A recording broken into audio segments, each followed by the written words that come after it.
Get ready to hear the truth about America on a show that's not immune to the facts with your host, Dan Bongino. All right, welcome to the Dan Bongino Show. Producer Joe, how are you today? Hanging in there, Mr. Bongino. Hey, we have another winner to our dance contest. Our buddy Justin, personal trainer and gym owner in Minneapolis, who has been taking on liberal clientele, even at the risk of losing clients. You're the man, Justin. He laid out a list of everything he's doing to dance, change the world, one little protest at a time. We love it. All right. Thanks, Justin. We'll be sending you a book, too. So we got a few more winners to announce. I got a lot to get to today. I don't like to lay out the show sometimes. I'm afraid I'm not going to get this stuff. But let me just tell you this. If you still have doubts that there are things going on behind the scenes, you doubt me. Because I get it. The Mueller thing, I totally get it. Entirely frustrated. The Mueller thing is off the rails. Bob Mueller's investigation entirely jumped the shark. Woo.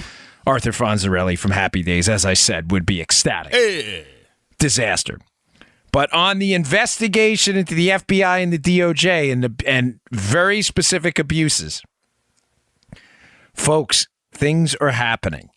And the reason I bring it up is because do you think it's random that Loretta Lynch, Jim Comey, all these people, Brennan all of a sudden again. Well, Brennan's always kind of been an advocate for the police state. But Loretta Lynch, Joe, she appears out of nowhere. Quick, wow, why would that happen? What is going on? You're darn right. I'm going to produce to you, do not miss a second of this show, evidence. Because I'm still getting emails. Yeah, nothing's going on. Nothing's going on. Okay, I'm going to make the case for you today. And you're not. If you doubt it today, you're just ignoring me because you want to, which is fine. You can do that. Just keep listening. All right, today's show brought to you by our buddies at Thrive Market. I love this place. If you are looking for unbelievably competitively priced products that slay their competitors, Thrive Market's the place to go. I love them as a sponsor. Brought them on board right away. Thrive Market's a revolutionary online marketplace on a mission to make healthy living, which I love, easy and affordable for everyone. My wife is a connoisseur of healthy food items, and she's a price hawk too, so she loves Thrive Market. You can shop for thousands of the best-selling non-GMO foods and natural products, always at a 25 to 50% below traditional retail prices. Check it out. You think I'm making this up? Check it out yourself. The proof is in the pudding. Check out the Thrive Market brand products too, because they are the highest quality ingredients at even more affordable prices than the current premium products carried on the site. The apple cider vinegar, their coconut oil, unbelievable. High quality, super good stuff. Unbelievably priced. You're not going to find these prices anywhere. You get everything you need. Non-GMO foods, snacks, vitamins, supplements, personal care products, eco-friendly cleaning supplies, safe and non-toxic beauty products, kitchen staples, home goods, organic baby foods, kids products, and much, much more shipped straight to your door. Check out their catalog. Filter it by your values, your dietary preferences. You can't beat it. More than 70% of the Thrive Market catalog, folks, this is important, cannot be found on Amazon.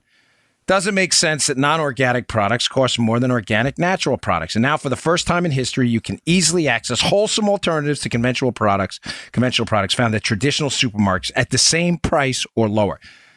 I'm telling you, go check these prices out. You'll be astounded. It was great. They're everyday low prices. They'll beat the competitors 85% of the time. All right, here's the deal for you. It's thrivemarket.com/Bongino. Thrive, THRIVE market.com/Bongino. Thrivemarket.com/Bongino. They got a great offer for you. Get $60 of free organic groceries plus free shipping and a 30-day trial. Keep in mind, Thrive Market's prices are already up to 50% off, and now they're giving you an extra $60 in free groceries plus free shipping. Can't beat it. ThriveMarket.com/Bongino. Love these guys. Save yourself some dough. All right, Joe. Yo. So yesterday, folks, here's the genesis of this. I'm not making this up out of thin air. There was an outcry on Twitter on a breaking news story about the two FBI lovebirds who were investigating Trump and investigating Hillary Clinton, Peter Strzok and Lisa Page, who was an attorney for the FBI. There was a breaking news story that they still have security clearances, are still working for the FBI, and people understandably on Twitter went crazy. How is this? How is this? How are they, after all they did, all those text exchanges about how they could smell Trump supporters, they couldn't stand Trump supporters, they needed an insurance policy against Trump. How are they still working there? Folks, the fact that they're still working there is evidence of what I'm telling you is true. They are cooperating in the investigation. It is so obvious to anyone who's got some experience investigating these cases. Why is Andy McCabe gone? Why is Rybicki gone? Why are all these senior level managers, Comey, fired? Why are they all gone? But Stroke, Page, and a very, very important figure in this, still there. Who is that important figure you may not have heard a lot about lately? Bill Priestep. Now, I've not gotten into this too much lately. Priestep was Peter Strzok's boss. He has not been fired.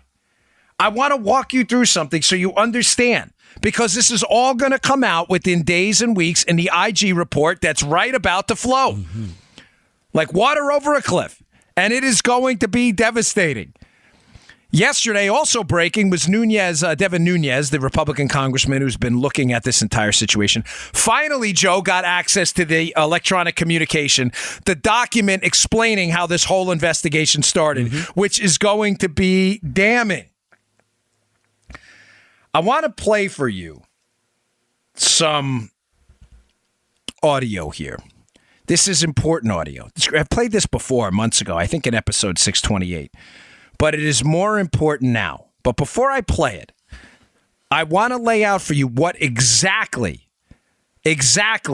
I'm talking about, so you understand why this is damning to Jim Comey and even more damning to some other people and why they haven't been fired, but Comey has. All right.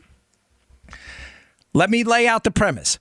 There are people in the FBI cooperating on the abuse of the FISA process to spy on Donald Trump and the abuse of the FBI protocols in the deliberate, let's say, get out of jail free card for Hillary Clinton. I'm absolutely sure of it.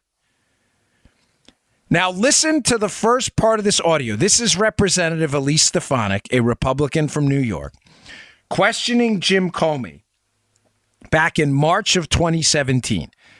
Now, listen to his responses. He's clearly caught off guard a bit when he's asked a question about the counterintelligence investigation that was opened on Donald Trump. Now, keep the dates in mind. You have to understand what's going on here. I'm going to cut this into two parts. It's about 3 minutes of audio, but it's some of the most important audio you'll ever hear, especially in light of this fraud Jim Comey going out and doing media interviews now to sell his book. This is testimony in March of 2017. The counterintelligence investigation into Donald Trump starts in July of 2016. Almost a year earlier. Now, Congressional, FBI, White House, and DNI protocol is that the FBI is to brief quarterly members of the Oversight Committee, Oversight for Intelligence Issues, to brief them quarterly on counterintelligence investigations. This was only the most important counterintelligence investigation in modern U.S. history against Donald Trump. Now, if the investigation started in July of 2016, nearly a year earlier, because this testimony's in March of 2017, and they're supposed to give quarterly. Now, for liberals listening, if you have 12 months out of the year, that would mean every 3 months. I'm not crazy, right? 3 times 4, 12 months in a year. I think I'm good. Mm-hmm. So if the investigation was started a year earlier, and they are obligated by protocol to give briefings to Congress about a counterintelligence investigation, listen to Comey's answer as to, this is important, as to why he did not brief Congress. Thank you, Mr. Crawford. Ms. Stefanik's recognized. Thank you, Mr. Chairman. Thank you, Director Comey and Admiral Rogers, for your testimony today. My first set of questions are directed at Director Comey. Broadly, when the FBI has any open counterintelligence investigation, what are the typical protocols or procedures for notifying the DNI, the White House, and senior congressional leadership? There is a practice of a quarterly briefing on sensitive cases to the chair and ranking of the House and Senate Intelligence Committees. And the reason I hesitate is, thanks to feedback we've gotten, we're trying to make it better. And that involves a briefing of the Department of Justice, I believe the DNI, and some portion of the National Security Council at the White House. So if that's quarterly... To brief them before Congress is briefed. So it's quarterly for all three, then senior congressional leadership, the White House, and the DNI? I think that's right. Now, that's by practice, not by rule or by written policy, which is why, thanks to the chair and ranking giving us feedback, we're trying to tweak it in certain ways. All right, that's the first part. That's the setup. Now, I took a few notes on this. He's asked the question about, he knows exactly, by the way, that he knows he's caught. But he's shocked a little bit by the question here. You can tell by he goes, the reason I hesitate, people who don't want to make statements don't make statements about not making statements, to quote Demi Moore in G.I. Jane. No, I can't stand the move. Well, sometimes I like it. Sometimes I'm up and down about it. But that quote's pretty good. The reason he hesitates because he's like, uh-oh, she's going to ask me about why we didn't brief Congress about an investigation on Donald Trump. So he says, the reason I hesitate. No, the reason you hesitate is because you realize you were busted. Now he says he's setting himself up. I'm going to give you the rest of this in a minute. But he's setting himself up right now, and he's putting in a bunch of caveats as to why they didn't brief Congress. He says, well, it's not by practice. I mean, it's by practice. It's not by rule. By practice, meaning that's what you do. Like practice, meaning you do it often. But it's not by rule. In other words, all right, we didn't brief you, but we didn't break any laws. Right, Joe? Right. Remember, he's trying to not make a statement about not making a statement while making a statement, right? And then he tries to grease her up a little bit and kiss her butt there by going, well, we're working on feedback with you, and thanks to the chair and the ranking, we're trying to make this process better. In other words, oh my gosh, we screwed up. Yeah, boy. How am I going to explain to him now that it's March of 2017? I'm supposed to brief them quarterly, and I haven't told them about what's going on with Donald Trump, even though it's been going on since June of 2016. Ruh-roh, Shaggy, how are we going to handle this now? Okay, so that's the setup.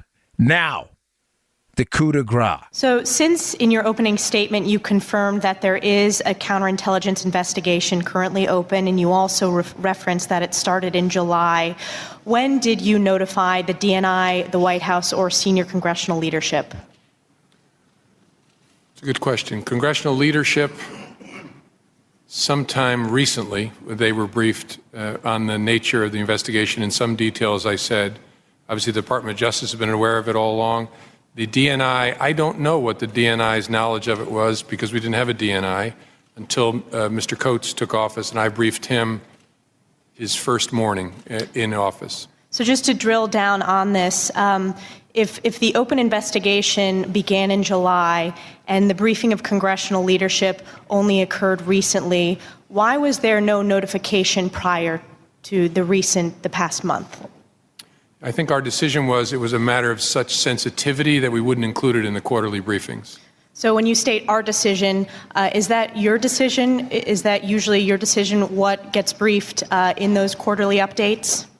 No, it's usually the decision of the head of our counterintelligence division. And just, again, to get the detailed on the record, why was the decision made not to brief senior congressional leadership until recently when the investigation had been open since July, a very serious investigation? Why was that decision made to wait months? I think because of the sensitivity of the matter. Oh, Jimbo. Daddy-o. What do we got? I'll tell you what we got. We got a guy squirming in his chair right there. He responds immediately to this continued line of inquiry first. I took a few notes here again by saying, oh, that's a good question. In other words, how do I buy time?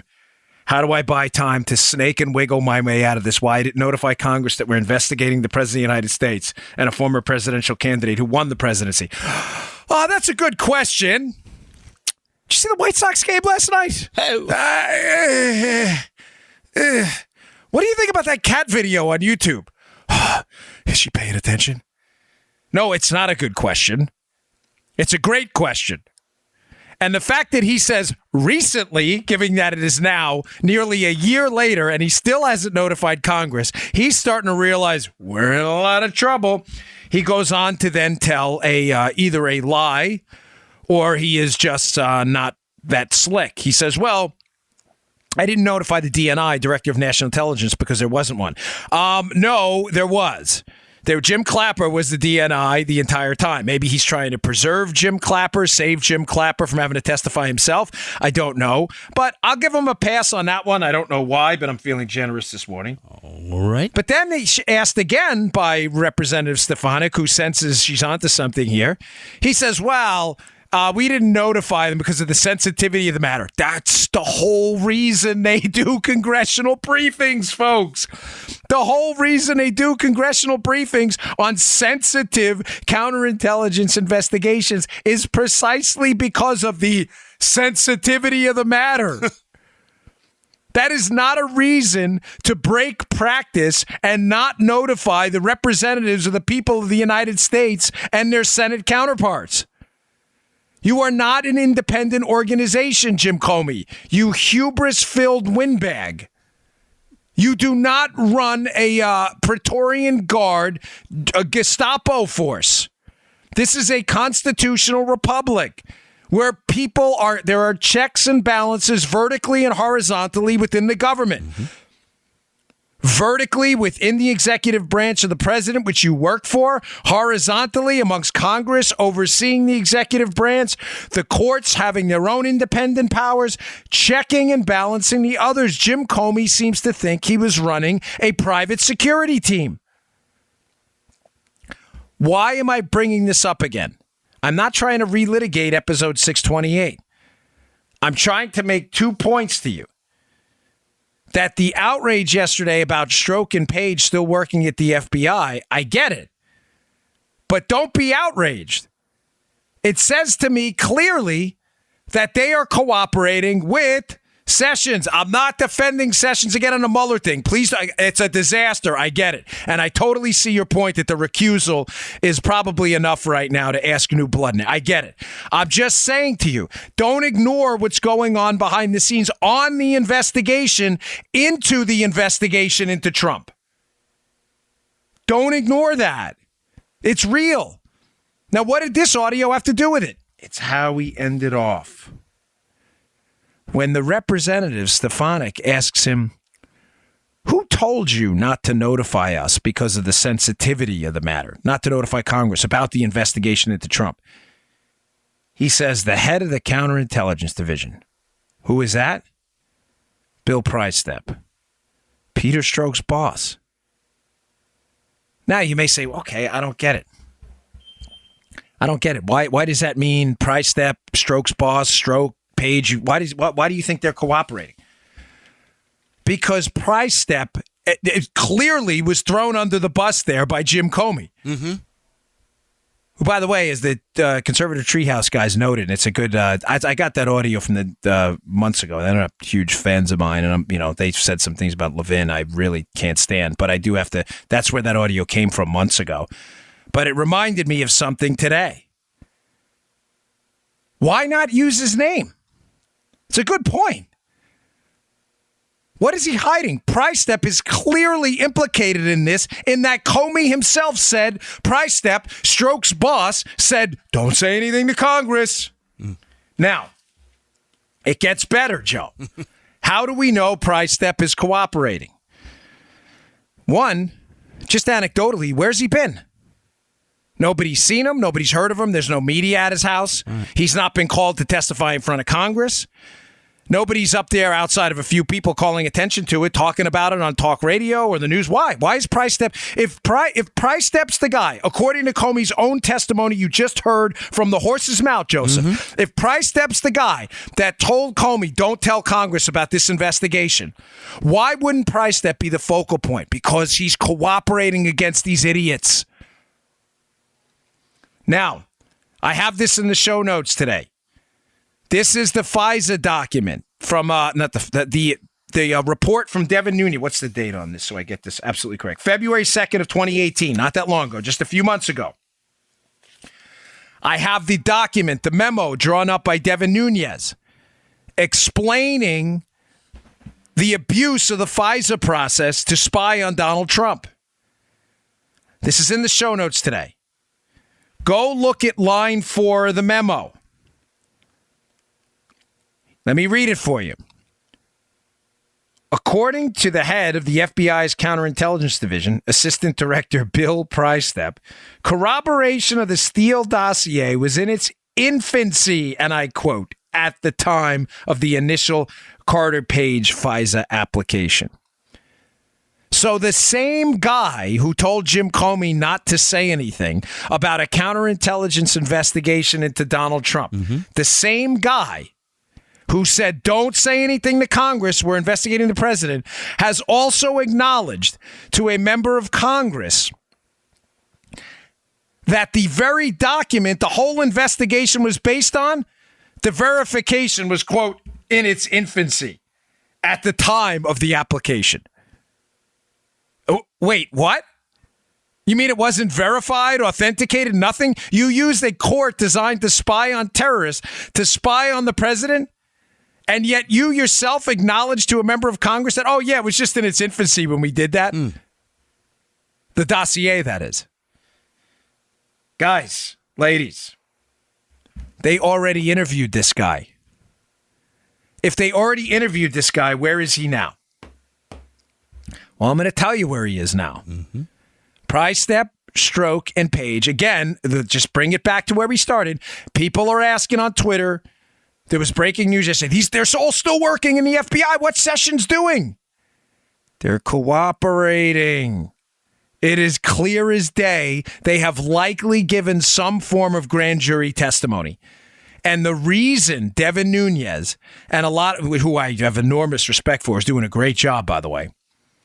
The reason Nunes isn't out there with others howling about where is Prystep and Stroke? Why? Think about it. Why isn't Nunes, who's been a bulldog on this, why isn't Nunes on Fox News every day going, I demand access to Peter Stroke, Lisa Page, and Bill Prystep, who were the heads of the Counterintelligence Division and the legal team on it. Why aren't I demand access to them? Why isn't he doing it? Because they're already working with the Sessions team. They've probably given grand jury testimony at this point, which is secret. Guys, I'm just asking you on that point. I'm not, believe me, the Mueller thing, I'm going to get to that in a second, but I got a lot to get through, so bear with me today. I get 99% of emails love this story. Some of them hate it. This is important, though. It is critical you understand what's going on. It's not just about spying on the president. It is about a deep state bunch of swamp rats who are now finally starting to feel the force of the government they abuse coming down on them. It is clear as day they are cooperating. That is why they're still around. They are holding the administrative cudgel over their head. What do I mean by that? Joe, if they fire them now, Prystep, Stroke, and Page. Right. What are they going to do, Joe? They're going to plead the fifth and say, I'm out. Yeah. While they're still employed with the FBI and provide... How do we know we're cooperating? Do I need to read that again? Devin Nunes, according to head of FBI's Counterintelligence Division, Assistant Director Bill Prystep. What do you think? Nunes made that up? That was in the memo for a reason. Joe, it wasn't one of these. Wink and a nod? No, it was in your face. Yeah. It's in your, staring right at you. I'll put the document in the show notes on the script file. Look, read it yourself. Line 4. Just look at it yourself. He has already been interviewed by these guys. The reason they're not calling these FBI guys back and trying to have them fired, what do you think, they're shy? Seriously, do you think Devin Nunes and these people are shy? Oh, I don't want to do it. You don't run for Congress as a shy guy, okay? I know, I ran. They're not calling for their careers to be ended and them to be fired right now. You notice they weren't chiming in yesterday on this because they're cooperating. And the FBI, if they fire them, has no administrative cudgel to hold over them. None. Right now, they're probably saying, hey, thanks for the cooperation. Here's what we need. Here's what we need. The minute they say, well, I don't think I'm going to talk about that. Okay, you're fired. You lose your pension. Goodbye. I changed my mind. All right, here's what we'll do. And you think Price Step has any loyalty now to Comey? Comey threw him under the bus. I just played the audio for you. Mm-hmm. Guys, ladies, please, bear with me on that. I know I'm going to get some negative feedback on it. I'm not anymore defending the Department of Justice. It's a disaster. I am, however, defending what Sessions is doing behind the scenes on this specific case. The more we rush this thing, the more we're going to screw it up. I had a big change of heart on this a while ago. After watching what happened with Benghazi, after watching what happened with the IRS, and everybody get a pass. I am convinced, absolutely convinced, that there is movement and there are going to be either indictments or significant civil or criminal action against some of these people. I'm sure of it. Does that make sense, Joe? Yeah. We tied that up a little bit? Yeah. Well, mark this time down where you said you were sure of it. We're going to keep this as a moment in history. Yeah. You got it. There you go. Log it. All right, I got some more I want to get to, too, to show you that my theory on this is right. But today's show also brought to you by Freedom Project Academy. Hey, by the way, a big shout-out to the guy who made a donation, a substantial one, to Freedom Project Academy. I got an email from Dave over there this morning. That was very nice. Thank you. You know who you are. America's schools are nothing like we remember growing up. We grew up in safety, and learning was more than safe spaces and propaganda. And even though technology continues to offer new opportunities for learning, I think we can all agree that traditional moral values, once woven into the fabric of the classroom, have practically disappeared. That's why you need to consider Freedom Project Academy's fully accredited Judeo-Christian classical online school for kindergarten through high school. We're talking about incredible interactive education where students attend live classes, folks. Live classes every day with teachers and fellow classmates from across the country. This is not some propaganda factory here. You know why? They don't accept a penny, Freedom Project Academy, of government funding. Allows them to stay committed to teaching students how to think, not what to think. Families can enroll students full-time. You can enroll students full-time. You start with a single class. It's entirely up to you. Go to freedom4school.com. Freedom, F-O-R school.com, freedom4school.com, and request your free information packet today from Freedom Project Academy. Enrollment ends in July, but classes fill up fast. That's freedom4school.com, freedom4school.com. Don't forget to tell them the Dan Bongino Show sent you. Okay, so again, just wrapping that part up here. Mm-hmm. The reason they were not fired and aren't fired now is because they are holding their pensions and everything basically as an administrative, you better start helping out. You still have your constitutional rights, but you ain't going to have your pension if you don't help clear up what happened here. That's why. It's obvious. Just read the reports, okay? That's the reason they're still working. Secondly, second point on this. I've been getting some severe, which is cool. I mean it, because I like, the marketplace of ideas. Feedback, positive and negative. People who ferociously agree and ferociously disagree. There's no milquetoast emails I've been getting on this one on the Fire Mueller episode. I've said to you, fire Mueller, because it's not a good or bad option. Let's stop with that. There's no good or bad. There's bad and less bad. Bad is keeping Mueller, where he continues to diminish and destroy the presidency and hunt down every single person in the Trump circle because he's investigating a person in search of a crime. He's not investigating a crime in search of the people who did it. Understand the distinction. If you don't, none of this makes sense. Bob Mueller is hunting down people, Trump people, and then looking for crimes later. All of us would be criminals if that were the case, and you were subjected to this horror show. All right. The less bad is to fire him now and to deal with the ramifications. Now, I know a lot of people say, well, Trump can pardon everyone. Folks, yes, of course he could pardon everyone, but that doesn't go away if he fires Mueller. Why have to pardon him is the point. Put yourself in Trump's shoes. Seriously, put yourself in Trump's shoes now. He knows he's under investigation for doing nothing wrong. But regarding the collusion narrative, we've all done something wrong in our lives. He knows this is an entirely disingenuous effort. He's got to watch what? His son-in-law, his friends, his national security advisor all go down. But no, fire Mueller. He's entirely unreasonable. He's entirely conflicted if you listen to the last few shows. And start with somebody fresh. And clean this thing up already. If it was you, you'd feel differently. Now, some of you said if they fire him, that they're going to impeach him. Okay. Did you see the article? I have Eric Erickson as a piece up at, what's his website? The Maven? It's up on my, at Bongino.com. Please check it out. And please subscribe to my email list. My wife keeps telling. I really appreciate it. I hate to be annoying, but my wife, we have to trying to find ways to develop a backup plan for when the liberal kooks come for us. So if you don't mind subscribing to my email list, it'd be super helpful. Where it's growing by leaps and bounds, thanks to you. But we'll email you these articles every day. So first, I have the article in the Washington Examiner about them finally looking at the EC to start the case. I have the notes, the script file there of the actual document where Pre-Step Nunez admits talking to Pre-Step. I also have this really good piece by Eric Erickson. He talked to a Republican congressman. Now, the guy was anonymous in the piece. I guess he requested anonymity. But this is a shocking piece. Erickson apparently met the guy in a supermarket. And I don't know if they walked up and down the aisles and talked. I don't really care. I don't know if he was recording it or what. It doesn't matter. But, whether you love him or hate him, Erickson, he's not lying about the conversation. His credibility be gone forever. Mm-hmm. The conversation is stunning. And it speaks to they are going to impeach Trump anyway narrative. This is a Republican congressman, Joe. Have you heard the story? No, I haven't. Good, even better, because I like to watch your reaction. All right.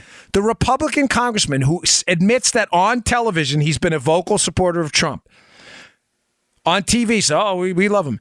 Admits that behind the scenes he quietly hates him. Oh. He calls him an effing stupid Forrest Gump. He just fillets the president. In an act of cowardice I don't think I've ever seen. Joe, listen, one thing I'm not patting myself on the back. Yeah. But one thing about this show is I've heard stories about the president and his character from people who worked for him way, way before he was running for president that affirmed to me that he's a flawed guy like the rest of us, right. But he genuinely gives a damn about people. I'm convinced that you're not going to convince me otherwise because the people I know who said it are not people who have any skin in this game at all, including my mother-in-law who had an experience with Donald Trump on a plane when they used to clean planes in a New York airport. That he used to walk on a plane, like give the people cleaning the plane $100 tips. That's not the only story, by the way. There are lots of those. Yes, he's flawed. Of course he is. Yeah. But you're not going to convince me that this guy is Satan in the office. The way this congressman talks about him is so disparaging and horrible. But he says something, Joe, that's important. Yeah. And this is why I'm telling you he's going to be impeached anyway. He's like, listen, man, the congressman's like, we're waiting to see how the midterms go. But basically, if this polling gets any worse on the 2018 midterms in Congress, and if we think we're going to lose the House, and he says something like, we're going to impeach the mother anyway. Huh? This is a Republican who supports him on television. This is not a Democrat. Guys, ladies, folks, kids, boys, girls, I told you. I always hesitate to talk about this stuff because I don't want to sound like Captain Know-It-All. I communicate with some folks, people, a lot of people, about a lot of things, who know people who know things. That sentiment is almost universal up on the Hill. Holy cow.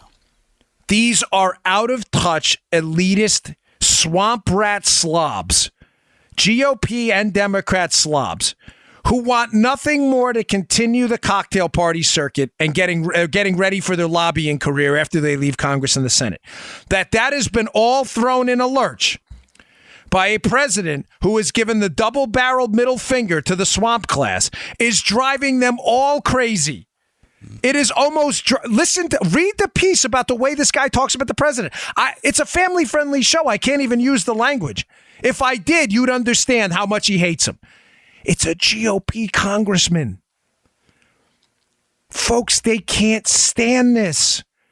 It is driving them wild that Trump gives zero about what they think. The guy's like, in the tweets, he's making us crazy with the tweet. These guys just want the cocktail party. They don't want to be bothered with things like legislating. What do you mean we've got to talk about entitlements now and Trump's new proposal to institute work requirements for food stamps and stuff? Oh, do we have to talk about that now? I thought this was free money we were giving away. These are Republicans. listen to me. Please fire Mueller. They are going to impeach the man anyway.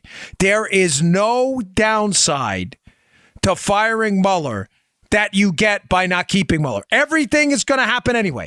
They keep him, they're going to impeach him anyway. Fire him, they're going to impeach him anyway. Keep him, the media is going to hate him. Fire him, the media is going to hate him. It doesn't matter. It does. You understand what I'm telling you? It doesn't. This is not four-dimensional chess by the left. It isn't. I'm sorry. I don't believe that premise. And no, Mueller is not a good guy. I don't know why people believe that. I've seen some of the stuff on Twitter and on the internet. I don't know where you're getting that, but I'm telling you, people I trust with my life in some cases, that I have been around the activist circle with forever, think that is the craziest thing they have ever heard. He is not a good guy. Why do you think that? Everything he's done have been indicative of a vindictive, personal, not criminal prosecution. He is not a good guy. Everything is going to happen. You might as well stand up and do the right thing, which is get rid of a guy that is personally and deeply conflicted. You can't shut down the investigation.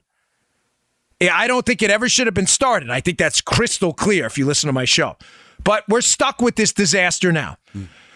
Appoint some out-of-the-beltway, nonpartisan guy to finally get to the bottom of the collusion that never happened, wrap it up, and everybody moves on. Folks, I'm telling you, you be it. This is.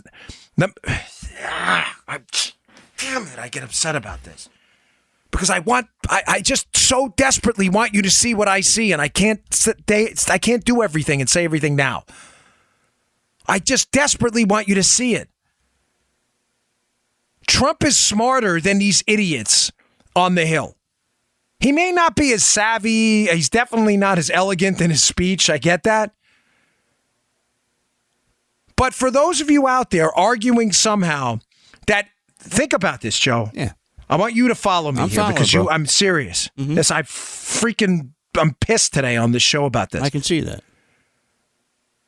Be the audience spokesman here. All right. What I find odd is some of the same people arguing that Trump has been chronically underestimated and is brighter and smarter than a lot of the people up on the Hill are the same people arguing now that Trump is being played by Democrats who really want him to fire Mueller. You can't have it both ways. What? So let me get this straight, Joe. Box number one, Donald Trump. He's clearly calling right now this investigation a sham through his tweets. Yep. Attorney-client privilege is dead. This is a witch hunt. It's clear as day through his tweets that he wants something to change. Yes, he has not openly called to fire Mueller yet. We get that. I don't think there's any question behind the scenes right now that there's a serious conversation of that happening. If Trump's involved, I don't know. That I don't know. I want to be clear. But Joe, we can all agree, right? Trump is pissed. He's pissed. It's a witch hunt. Attorney-client privilege is dead. Yeah. He's clearly not happy with Mueller. Box number two. All right. The Democrats, don't you dare fire Mueller. Box number three, the believers that this is four-dimensional chess, but the Democrats are outsmarting Trump by calling for Trump to fire Mueller because they really want him to fire Mueller so they can impeach him. Do you understand how that can't possibly reconcile with your worldview that Trump's outsmarted them in the first place? Either Trump's an idiot or Trump isn't. Right. I'm sorry. You can't have it both ways. I think the audience gets it. Yeah, we're good. God, I hope so. This is the president of the United States. He defeated some of the most powerful Republican insiders, outside of my buddy Cruz, a good man, in a deep and talented Republican field. He defeated Hillary Clinton despite a massive monetary disadvantage, the entire media, and the entire known swamp against him. He has managed to survive now numerous controversies that would have felled any other president. And now you're telling me that the liberals have him by the and that they're really playing four-dimensional chess with him and that he really shouldn't fire Mueller and Trump's just falling into the trap. Yeah, well, that's just like your opinion, man. You're darn right, dude. That is just your opinion. I'm sorry. It is not right. It is not based on any evidence I have from people who have been intimately involved with people involved in the darn investigation. Mueller is corrupted. He is going after Trump. This will never stop. I mean, I don't get it. I tried to explain yesterday with Flynn, the Flynn case. They arrested Mike Flynn, prosecuted Mike Flynn for a crime the FBI admitted didn't happen. And everybody, oh no, that Joe, that was 7-dimensional chess. Oh my God. You know what it was, Joe? It was 360-degree chess. In other words, it was so smart, it was stupid. It made full. That's like people who tell me there's someone who told me once, man, those time changes get. I'm not kidding. This happened on a trip overseas. We were in Australia. He goes, man, these time changes are the worst. What is it? Time changes like 13, 14 hours. Can you imagine if it was like 24 hours? I was like, oh. Did you just say that? Are you kidding? No, I'm not, Joe. Dude. What do you mean? Like you flew so far around the world you're back home again? That actually happened. Or it was like the guy in the police academy. We were arguing. I had a stick shift Honda Prelude. Yeah. He actually said this to me. He's a friend of mine. I'm not joking. He goes, man, stick shift. He goes, I'm impressed how you can drive that. You know, nobody can drive stick anymore. I know you probably learned to drive on stick. Love 'em. But I'm driving this thing and, I'm downshifting. And he goes, man, that's tough. He goes, wouldn't it be great if they had cars that actually shifted for you? Oh. What do you mean, like an automatic transmission? I looked at him. I go, I can't. It was like 6 o'clock in the morning. We were going to the police academy. I'm like, brother, that was so dumb. I can't even answer that. This is not 7-dimensional chess. No. The Democrats genuinely are terrified that if he fires Mueller, who is investigating Trump, that the investigation, Joe, will turn into investigation of a crime. Mm-hmm. The crime would be collusion between Trump and the Russians. And you and I both know, and I will tell you with absolute certainty, why are they afraid of that? Because that crime never happened. And the investigation would go away quickly.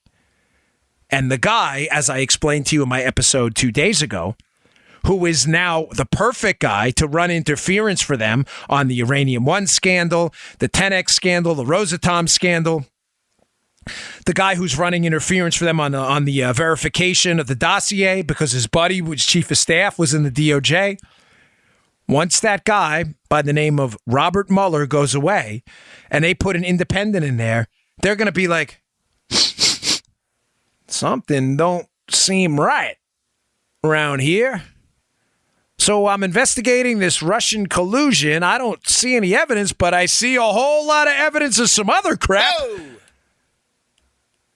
That's why they don't want him to fire Mueller. This is not 7-dimensional chess.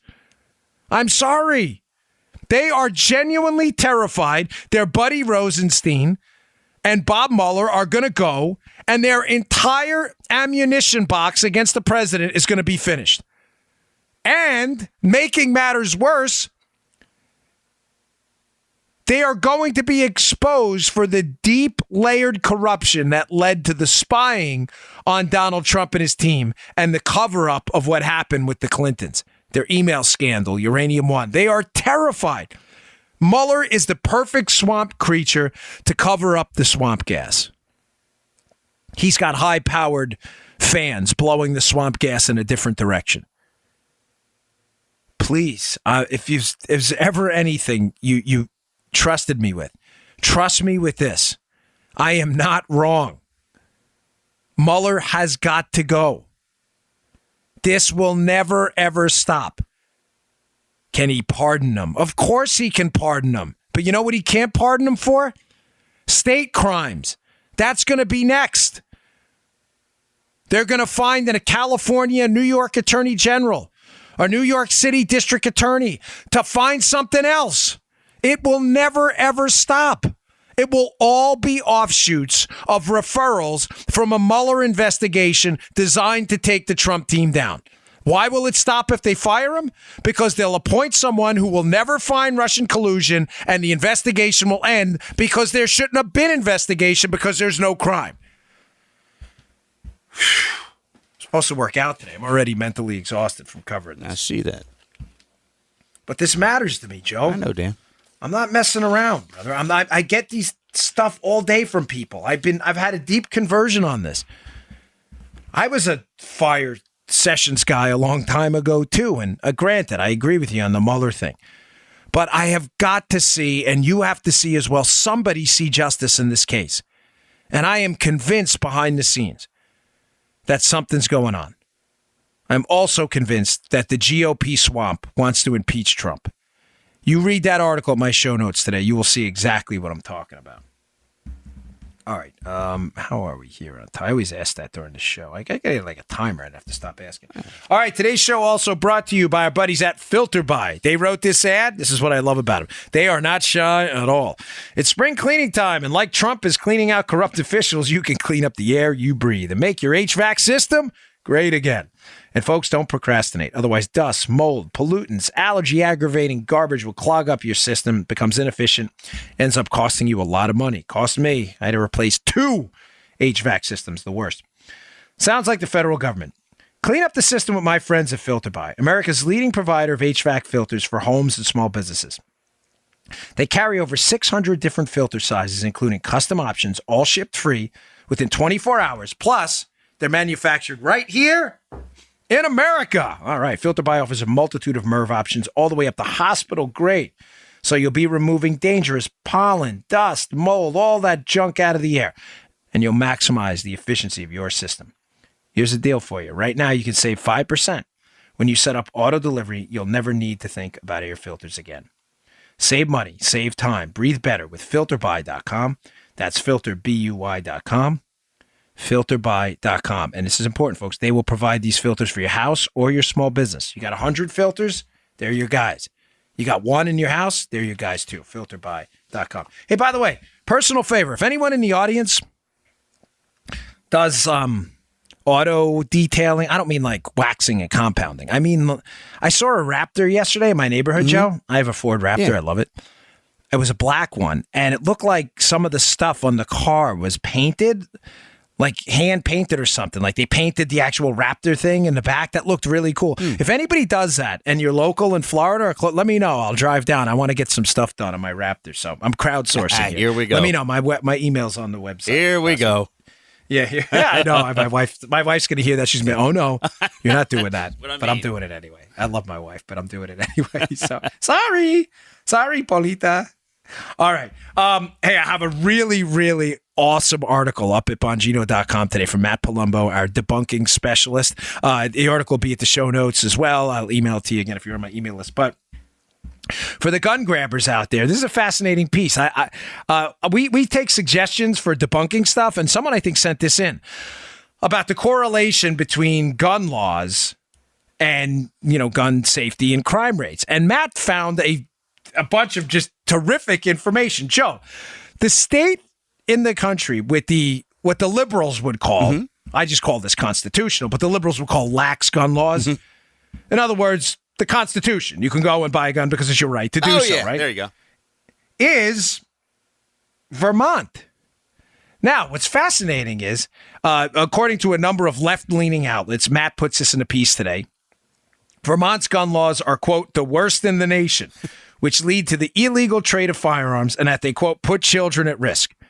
The Giffords Law Center to Prevent Gun Violence gives Vermont an F. This is all left-leaning outlets. Vermont gets an honorable mention in a Washington Post article, the 6 craziest gun law states. All this stuff, right?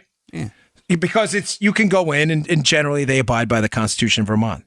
So according to the liberal theory, Joe, that, lax gun laws, man, it must be a bloodbath in Vermont. You think, yeah. People dying everywhere. It's the shootout, the gunfight at the OK Corral. Wyatt Earp, Doc Holliday, man, every corner in Vermont's got to be dangerous. Actually, last year it was the safest state in the nation. This was genius by Matt. And this year, it was the second safest state in the nation. Wait, I don't get it. I don't understand. Lax gun laws, dreaded air quotes, are supposed to lead to mass death and gun violence everywhere. But that's not happening in Vermont. Matter of fact, last year was the safest state in the nation. Now, preparing you in advance for the liberal counterstrike, because they always have a dumb response every time. They'll say, well, dude, people are buying guns in Vermont and they're taking them elsewhere. Look at this report. The rate of guns leaving Vermont to commit crimes elsewhere is super high. Matt did some hardcore debunking here. This was good. Notice, Joe, they use the rate. They don't focus on raw numbers. They use the rate. Now, you would think if your premise is, okay, well, Vermont may be safe, but it's because people are buying guns in Vermont and going other places to commit crimes. What are we talking? Joe, clearly we're talking about tens of thousands of guns leaving the state, right? I'd imagine so, yeah. I mean, if they're citing this as a huge problem. Right. How many guns were in the report? 147. What? Why did they use the rate? Because Vermont is a very low population. Okay. Yeah. So when you use the rate rather than the raw numbers, it makes it seem like 147 if it was 147 out of 20 million, it would look like nothing. But being that Vermont has a small population and it was only 147 guns, it looks significant because you're dealing with a very small denominator. You see what I'm saying? It was a great, really genius debunking. That's what I love about Matt. He thinks like that. There is always an argument by the left, and there's always a counter argument that actually makes sense. The left loves to manipulate you with statistical nonsense. They talk about the rate and not the raw number because it was only 147 guns, but in a not densely populated state. So it looks like, oh my gosh, look at the rate. This rate is so high. No, it's not high. It's not high at all. The number of guns leaving Vermont is almost insignificant. Beautiful, beautiful act of debunking by our buddy Matt. All right. What else we got here? I got another article in the Free Beacon today. I just a heads up on this about the Chinese infiltrating our universities to steal technology. Folks, this has been going on for a long time. It's a pretty interesting piece about how they've been using these institutes on campus called Confucius Institutes. There's about 100 of them in the country to send students and under the guise, Joe, of information and educational exchange and experience, how they've been using it. And he cites multiple cases in the piece, Bill Gertz. It's at the show notes today, of Chinese students sending our technology, sensitive technology, back to China. Robotics, all kinds of stuff. Good piece, worth reading, and a big heads up about these Confucius Institutes, which I've been hearing a lot about lately, but it's worth reading.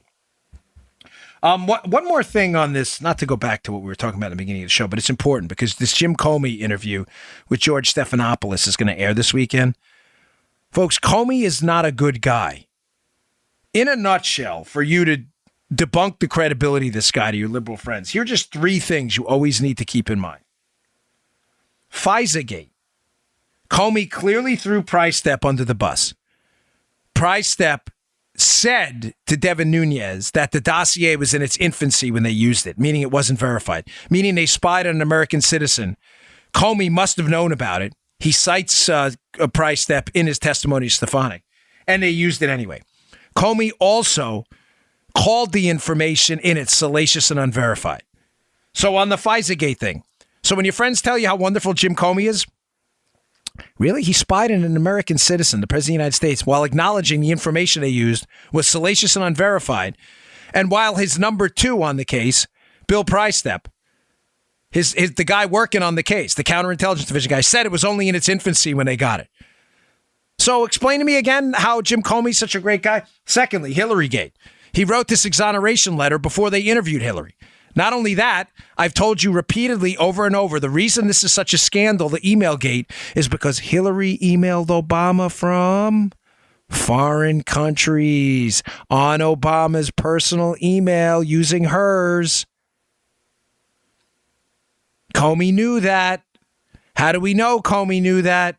Because in the draft of his exoneration statement of Hillary Clinton, he cites an email from Hillary Clinton to President Obama, which was then changed to from Hillary Clinton to a senior government official, which was then changed to nothing. They deleted it. Why? Jim Comey and people in the FBI realized what they did in the first draft of that. They had intentionally indicted Barack Obama in Hillary's scheme to hide information from the government in her personal email server. Why? Because they acknowledged in the statement that she emailed Obama from her personal account. Comey was the one who ultimately approved those changes. Why hide them? Why not put that in there? Huh, Jim? Why exonerate Hillary before you even interviewed her? And then in that letter, wipe out references to the president. Finally, on Flynn-gate, Comey's already acknowledged in the Mike Flynn case. He already acknowledged the fact that Mike Flynn, they thought he was being honest in the testimony, yet later on, they charged him, the Justice Department, obviously with the FBI's approval somehow. They charged him, or they're at a minimum, they're imprimatur on this, that with false statements to the FBI. How is that, Jim? Either you're right that Flynn was being honest, or he lied to the FBI. Can't have it both ways. Comey, I'm not sure George Stephanopoulos is going to hit him on that stuff. All right, one last story, and we'll roll. I'll have it in the show notes, too, to show you again how taxation and spending it's spending that's driving the deficits, not taxation. CNS news story. Federal government, Joe, collected record income taxes the first 6 months of the year. $736 billion, $24 billion more than they did last year. Now, they did take a little bit of a hit on the corporate side. I'm pretty confident that's going to recover itself in the next 6 months and in the following 12 months, of course, over the next year. But the deficit, even though they collected record income taxes, was $60 billion more than last year. We're still running a $599 billion deficit, folks. The problem is not taxes. It's spending. Read the piece. It's clear as day. Tax revenue is flowing into the government, and we are still increasing our debt and deficits every single year. It is a spending problem. It is not a taxing problem. All right, folks, thanks a lot. I really appreciate it. Please check out my show tonight, NRATV.com. The viewership has been tremendous. We're getting great feedback. It's available on NRATV.com, Roku, Apple TV, Google Chromecast, Amazon Fire, 5:30 p.m. Eastern Time. It's for free, no charge, NRATV.com. Go check it out. Thanks, folks. See you all later. You just heard The Dan Bongino Show. Get more of Dan online anytime at conservativereview.com. You can also get Dan's podcasts on iTunes or SoundCloud. And follow Dan on Twitter 24/7 at DBongino.